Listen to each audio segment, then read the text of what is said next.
ayaw mo kaguol kay nakadugay po ko sa Manila, dugay may wa na may kwarta katapusan na gustuig. Ang budget na hunya, ang nakahurot yun sa atong kwarta, ang COVID. Ang akong calamity nga para sa kuan, wala na.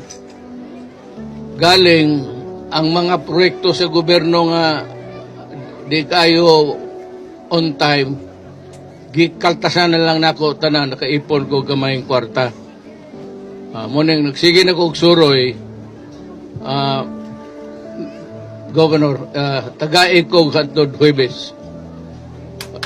I-download na mo na. Kaya pagsugod yun, wag asa ko mangita kwarta.